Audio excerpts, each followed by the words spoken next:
আদ্য অয়ের উচ্চারণ। কোনো শব্দের শুরুতে যদি আমরা অ পেয়ে থাকি, মানে এই স্বরীয় পেয়ে থাকি, আর এই স্বরীয়টা স্বাধীন হতে পারে। স্বাধীন বলতে এই যে আমি যে স্বরীয় রূপে একটা বর্ণ দেখতে পাচ্ছি, এই বর্ণটা হতে পারে, অথবা কোনো ব্যঞ্জনবর্ণের সাথে যুক্ত অবস্থায় হতে পারে। আমরা জানি যে প্রত্যেকটি ব্যঞ্জনবর্ণের সাথেই একটা অ অদৃশ্য রূপে থাকে। যেমন দেখো, বললাম ক, ক, এখানে কিন্তু একটা অ আছে, উচ্চারণ করে দেখো, ক, একটা অ পাইলাম। তারপরে খ, দেখো এখানে একটা অ আছে, খ, অ আছে। তারপরে তালব্য স, এখানেও একটা অ আছে। তারপরে হ, এখানে একটা অ আছে। মানে তুমি যেই ব্যঞ্জনবর্ণের উচ্চারণ করো না কেন, সেই ব্যঞ্জনবর্ণের সাথেই একটা অ অদৃশ্য রূপে থাকে।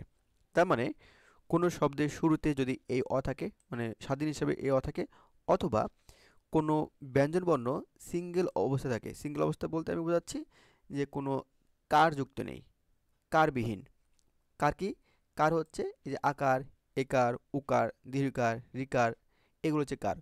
তো কোনো ব্যঞ্জনবর্ণ যদি কার ছাড়া থাকে, তাহলে সেই ব্যঞ্জনবর্ণের সাথে একটা অ অদৃশ্য অবস্থা থাকে।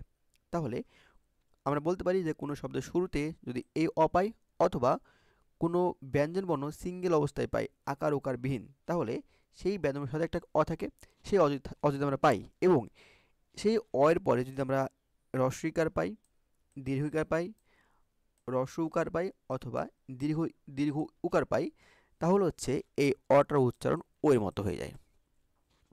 ঠিক আছে? আচ্ছা, আমরা উদাহরণ দেখি। যেমন অধিক। দেখো আমরা শব্দের শুরুতে একটা কি পেয়েছি? অ পেয়েছি। এবং এই অ এর পরে কি আছে? হ্রস্বই আছে।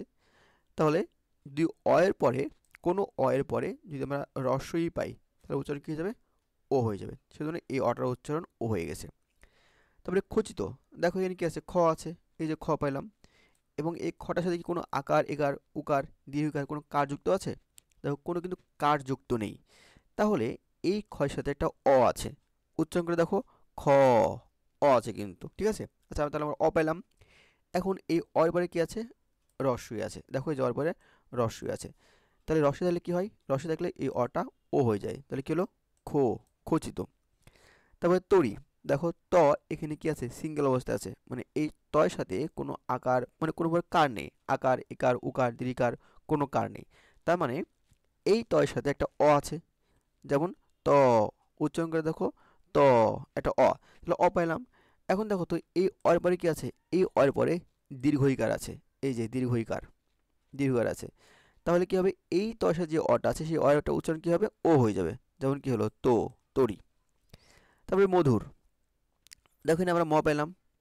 দেখো তো এই ম সিঙ্গেল অবস্থায় আছে না? এই মটা সিঙ্গেল অবস্থায় আছে, মানে কোনো কার নেই। আকার, ইকার, উকার, রিকার, কোনো প্রকার কার নেই। তাহলে এই মর সাথে কি আছে? একটা অ আছে। উচ্চারণ করে দেখো, ম, একটা অ আছে। আচ্ছা, এখন দেখো এই অর পরে আমরা কি পেলাম? এই অর পরে আমরা রস্য উকার পেলাম। এই যে রস্য, রস্য উকার পেলাম। ঠিক আছে? তাহলে এই যে ময়ের সাথে যে অ আছে, এই অর উচ্চারণ কি হয়ে যাবে? ও হয়ে যাবে। কারণ অ এর পরে যদি আমরা রস্য উকার পাই, সেই অটা ও হয়ে যায়। তাহলে কি হলো? উচ্চারণটা মো, মানে মধুর। তারপরে মনুষ্য। তো এখানে দেখো এখানে মটা সিঙ্গেল অবস্থায় আছে, কোনো কার নেই। আর কোনো কার নেই মানেই একটি ব্যঞ্জনের সাথে কোনো কার থাকে না, মানে কি থাকে? ও থাকে, তাই না? যেমন উচ্চারণ করে দেখো, ম, অ আছে। এখন অ এর পরে আমরা কি পেলাম? অ এর পরে আমরা কি পেলাম? রস্য পেলাম, রস্যকার পেলাম। দেখো তো এই যে রস্যকার পেলাম। তাহলে কি হবে? এই ময়ের অটা কি হয়ে যাবে? ময়ের অটা ও হয়ে যাবে। মানে কি? মো হয়ে যাবে, মনুষ্য। তাহলে বধূ। দেখো এখানে ব সিঙ্গেল অবস্থায় আছে, বর সাথে কোনো কার নেই, তাই না? তাহলে সিঙ্গেল অবস্থায় আছে, কোনো কার নেই, মানে কি আছে? একটা অ আছে। এবার উচ্চারণ করে দেখো, ব, একটা অ আছে। তাহলে এই অর পরে যেহেতু দীর্ঘকার আছে, মানে যে দীর্ঘইকার, দীর্ঘইকার আছে, তার মানে, সরি, দীর্ঘকার আছে, তার মানে এই এই বয়সের যে অটা আছে, অটা কি হয়ে যাবে? অটা হচ্ছে ও হয়ে যাবে। তাহলে কি হলো? বো, বধূ। আশা করছি তোমরা বুঝতে পেরেছো।